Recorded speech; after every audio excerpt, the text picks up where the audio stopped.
Yo, what is going on, guys? And welcome back to another WWE broadcast. I'm your host, Bruin Steel, and today I'm recapping the Friday Night Smackdown that took place on March 8th, 2024, which took place in Dallas, Texas. But before we get started, I wanted to let you guys know that me and Canadian Yorker have started a wrestling channel, so if you haven't done so, be sure to subscribe. The YouTube link will be in the description of this video. But speaking of Canadian Yorker, he will not be able to make it tonight with me, so I am going to be doing this broadcast by myself. So anyways, if you guys haven't done so as well, subscribe this video, like this video and subscribe to my channel, Bruin Steel, and our WWE Wrestling Bros channel, me and Canadian's Wrestling channel. But anyways, let's get to it.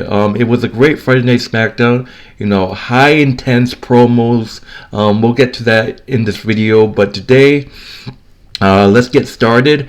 So starting off, we start off with Logan Paul, the United States champion, and obviously Logan Paul, last time we saw him was losing at the Elimination Chamber match where he lost to, he was the final three, but he got eliminated by Randy Orton, and then costing Randy Orton. And since then, I knew that maybe, Randy Orton's going to come up, and that's exactly what he did. Logan Paul makes his entrance along with his partner KSI. If you guys don't know KSI, he's a boxer, he's a YouTube contenter, he's hilarious. He's part of the Simon group on YouTube, so be sure to check him out. He's hilarious, and he makes songs as well.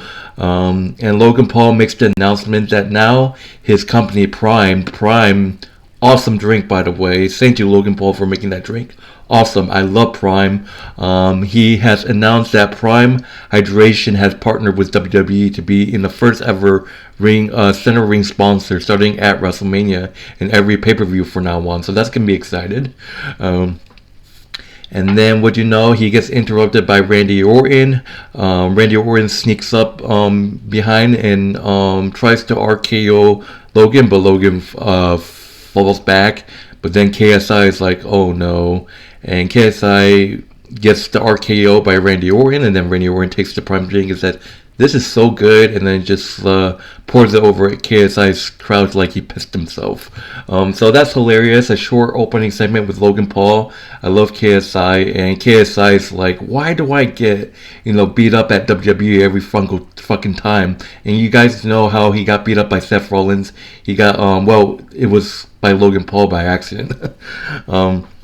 Anyways, that's great news. I love Logan Paul's Prime drink, and that's great that the Prime, his company is partnership with the WWE, so that's awesome.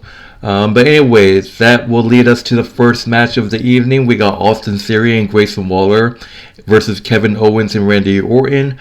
This was a great match. It's Austin Theory and Grayson Waller. I said this before and I say it again, they have a future together.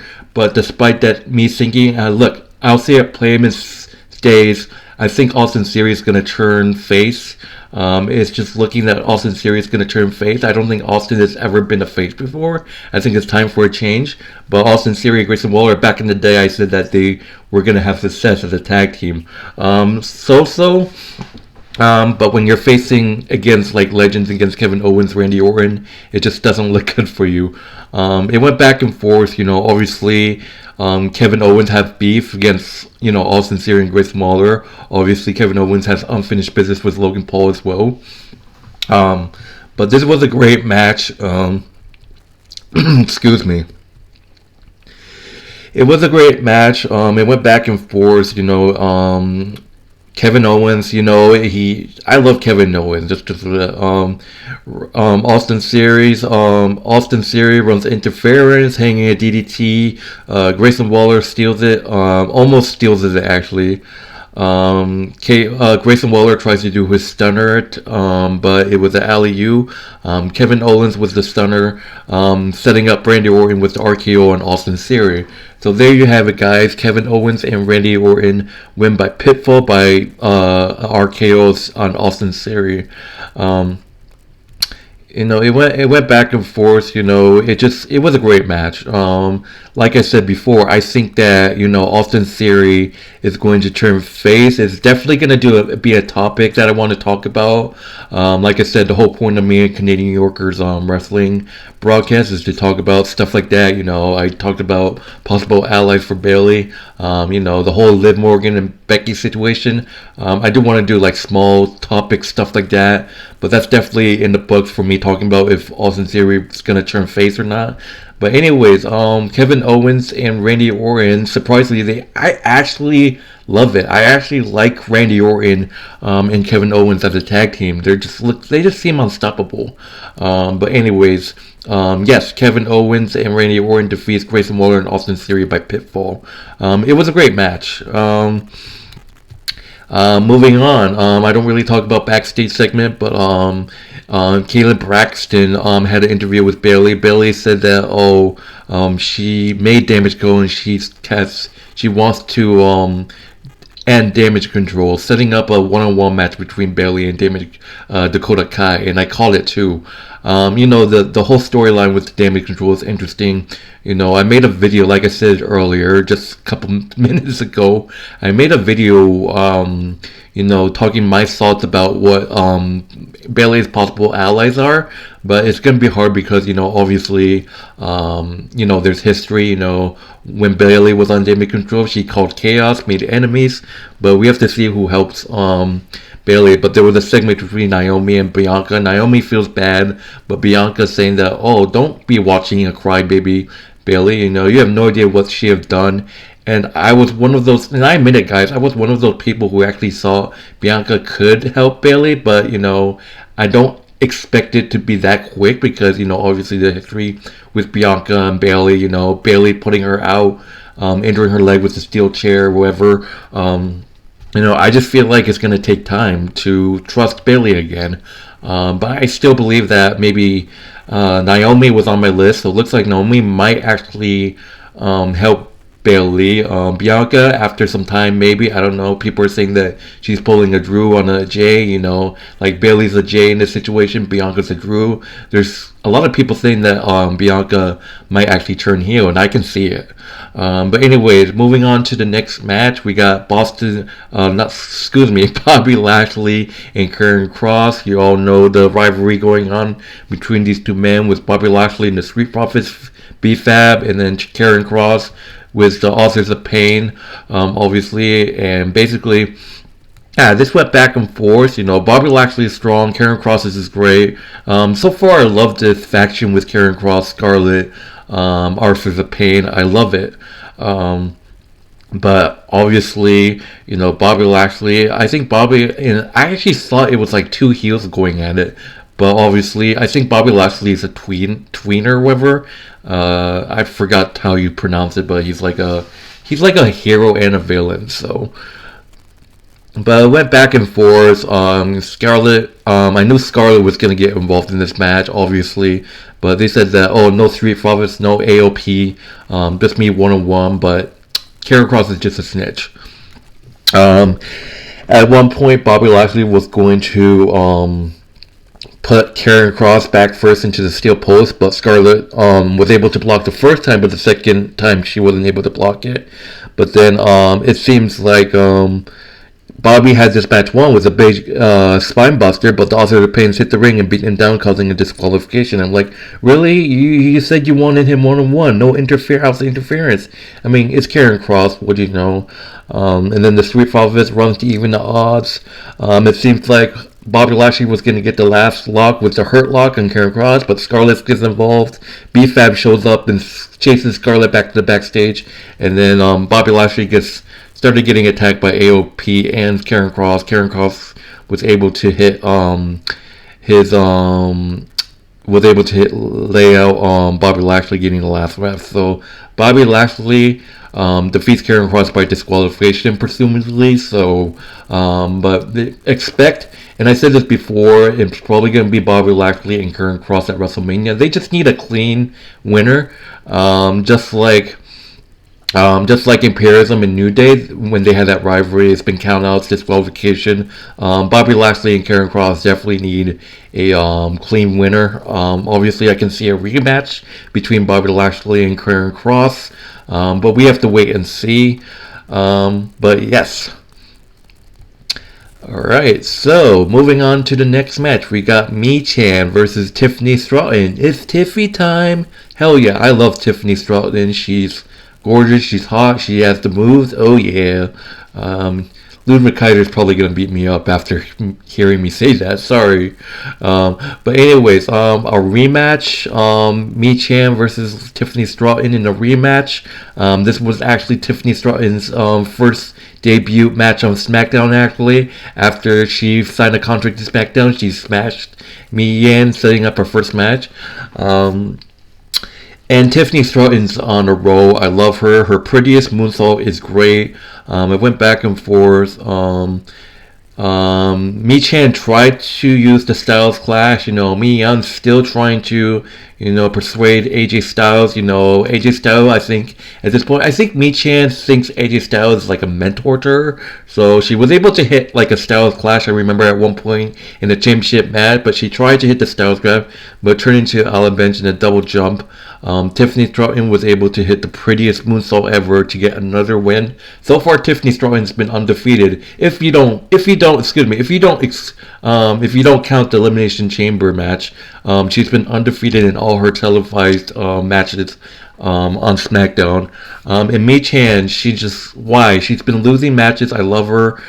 She just broke up with OC. I don't even think OC is a thing anymore, knowing that the OC got traded to NXT. AJ Styles turned heel, and AJ Styles didn't want to be part of OC. I don't know. I feel like Michin could turn heel and then actually join AJ. I don't know, it's a possibility, but I don't want to talk about this. But speaking of AJ, he had a little package explaining his actions that he screwed LA Knight in the Elimination Chamber, and LA Knight beating the shit out of the TV.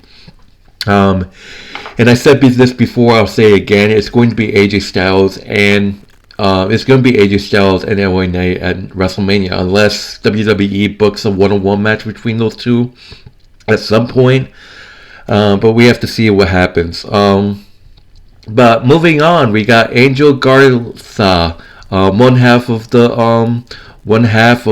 Santos Escobar's group. I can't even say their group name. Legado del Fantasma, yep, part of one half of Legado is just fact about whatever, versus Dragon Lee.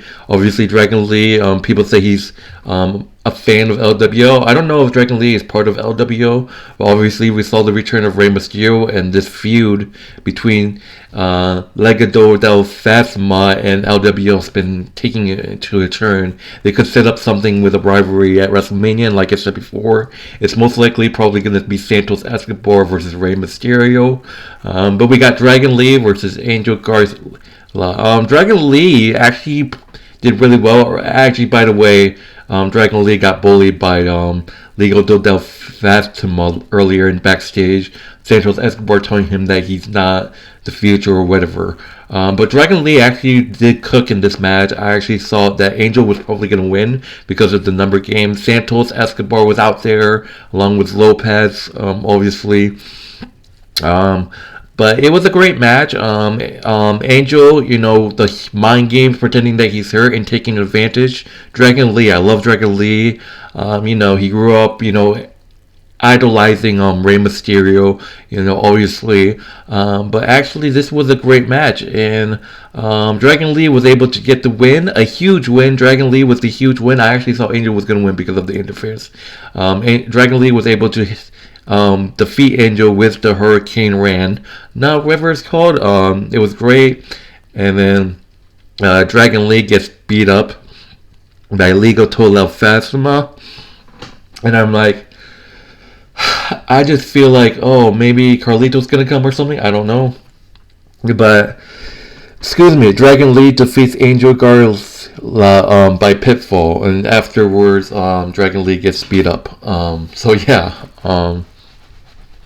But anyways, moving on to the final segment, the main event, we got the Bloodline, we got Roman Reigns, we got Dwayne Johnson, and we got Paul Heyman, we got Solo Sikoa, and we got Jimmy Uso, and this is finally time. It's time for Cody Rhodes and Seth Rollins to accept The Rock's challenge, and we have to see what happens.